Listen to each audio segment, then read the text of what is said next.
So I 24M work as a marine engineer and make a lot of money overseas.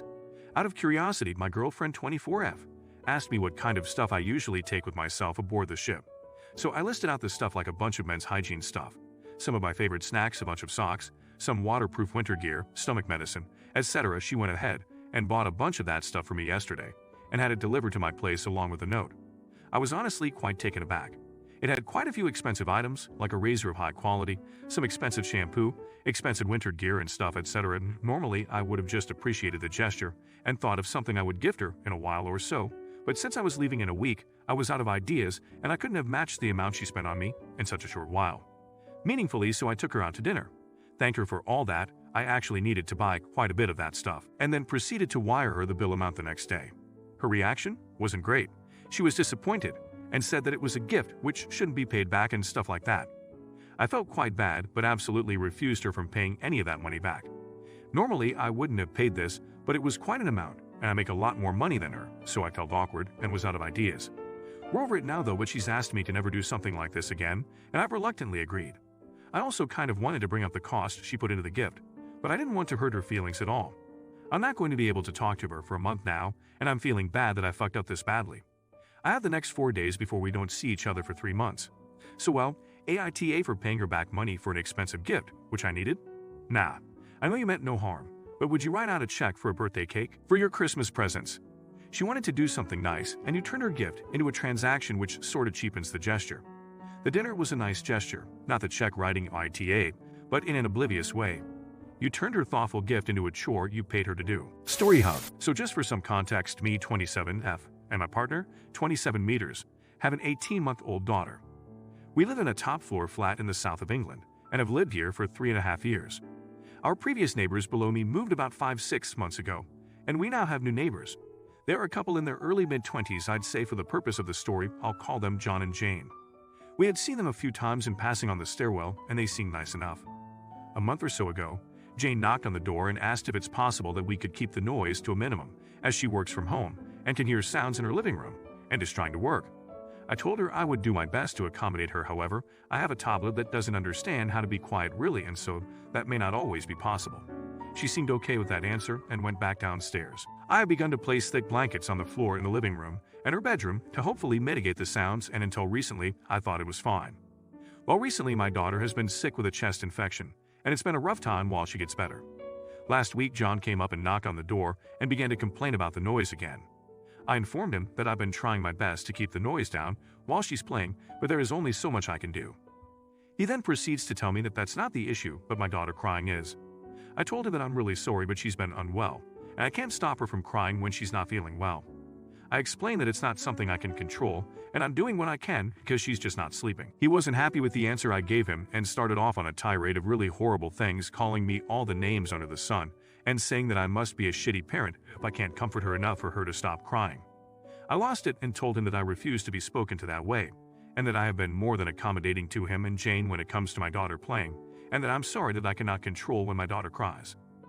That I'm doing the best I can, and I wish I was also getting more rest. I then proceeded to call him a few more colorful names myself and slammed the door in his face. My partner was at work, so I called a friend of mine who said that although he agreed with me, I shouldn't have slammed the door in his face and should have tried to be more respectful of him, and that I should knock downstairs and apologize to him. So Reddit, AITA. Edit, a couple of people have asked. Yes, my partner knows about what happened. I'm not usually a confrontational person and tend to back down a lot. I'm usually a little ball of anxiety. So he said that he's proud of me for standing up for myself. He's quite angry about it. He asked me not to talk to either John or Jane because, in his words, they don't deserve to talk to you or our daughter. He wants to get the police involved and was waiting on me to decide what I want to do. Also, I will send an email over to the letting agent and block management to let them know what's going on. Thank you, the people who wished my daughter well. We took her back to the doctor today, and she has been given some antibiotics to hopefully help clear the infection, so her breathing should start to get better soon. She's currently cuddled up with me watching some Bluey before I attempt to get her to eat some dinner. So it was a post on here yesterday with the opposite POV regarding a newborn and parents who are out of their minds in dealing with constant crying. The guy who posted was the person who went up to their neighbors and complained about the infant crying all day, and it kept their sick mother up at all hours. He then proceeded to berate the mom because, in his opinion, she wasn't doing enough. The child wasn't well and only came home after 3 months in the hospital. He was chewed out like you wouldn't believe. You're not the idiot. your child is sick, and you're already trying to accommodate them. Noise from neighbors is annoying, but people could do with a bit more empathy. I hope your child gets better soon. Not the idiot. I'm not sure how the law works in the UK. I'm assuming from your writing. But in the US, the law states that children are expected to make noise, and that as long as it is normal noise for a child, not bowling or playing a full drum kit, for example, just walking, crying, running, playing, then there is nothing anyone can do, and people acting like your neighbors are actively harassing you. Children are not expected to sit quietly and do nothing. They are children. There is some noise involved with their existence. I suggest looking into your local law, find out exactly what it is, and armed with that information, go to your landlord about them harassing you, and don't answer the door to them anymore. If you're enjoying the video, don't forget to subscribe. My ex has been telling our children that he's going to bring me home so we can be a family again. It's confusing and upsetting our son, who keeps insisting I go with him whenever he goes to visit his dad. I tried to speak to my ex, but he was ignoring all of my calls, and my son was getting more and more upset each time he had to visit his dad and I wouldn't go, so I finally told him that his dad was lying. He was devastated and angry with his dad since he's 5, so this was a huge betrayal to him. The last time my children went to see their dad, he apparently kept yelling at his dad and calling him a liar. It was so bad my ex sent them home early, as our son kept getting himself worked up and making himself sick because he wanted to come home. My ex confronted me a few days ago after work. He wanted to know what I had said to our son to make him so upset with him. I told him what I had said and told him off for lying to our son. He's furious with me and has accused me of trying to turn our son against him. He claims I'm the one who's lying to our son and told me to think twice the next time I try to turn our son against him. Not the idiot, but please consider documenting these exchanges and his threats so you can show it to a lawyer. This is child abuse, emotional manipulation, don't know. But lying to his kid and then yelling at you for not going along with it is absolutely disgusting behavior.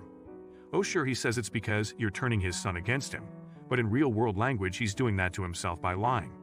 Even if he had hopes of getting back together with you, this seems like the worst way to go about it. Not the idiot. Story Hub. My husband's friend passed away months ago, leaving behind his widow wife. My husband considered him a brother, and so he began offering help to his widow and showing up literally every weekend. That's when he's off work, to help her with everything. It didn't bother me. I mean, not much, but still. Now he told me that it'd be nice if we invite her to Christmas dinner with us, since she has no family and other friends are busy. I refused, but he insisted, saying it means so much to her, especially since this is her first Christmas without her husband, and we should comfort her. I refused and said that it's supposed to be a family celebration and my family will show up, so there's enough guests already, but he said she is the one who needs this family atmosphere the most. I snapped and firmly told him I will not agree to let him invite her to Christmas dinner with us, and he needed to drop it, cause it made me uncomfortable. He argued, then started sulking about it, saying that I was being cruel for no reason, and that he wasn't asking for much. Just an extra chair/plate for her. But I said it will be awkward for me and my family, especially since we're not so close. I really don't think spending a few weekends with someone who just lost their husband is, like, an excessive thing. My wife basically moved in with her best friend for a week after she got divorced, and I'm glad she did, because having friends and being there for them is good and normal, and to be celebrated. And remember, the husband is grieving too. There are two issues here. How much of a priority is your husband making this person? Is he still tending to his own marriage? Would you invite any other friend without a place to go for dinner? The second, I can't see the harm in. You're having people over, so one extra isn't a huge deal. But refer to question 1. Is your husband going to treat her as a normal guest, or is he going to spend the entire dinner catering to her? This deserves heartfelt and honest discussion between you two. No judgment. Story Hub.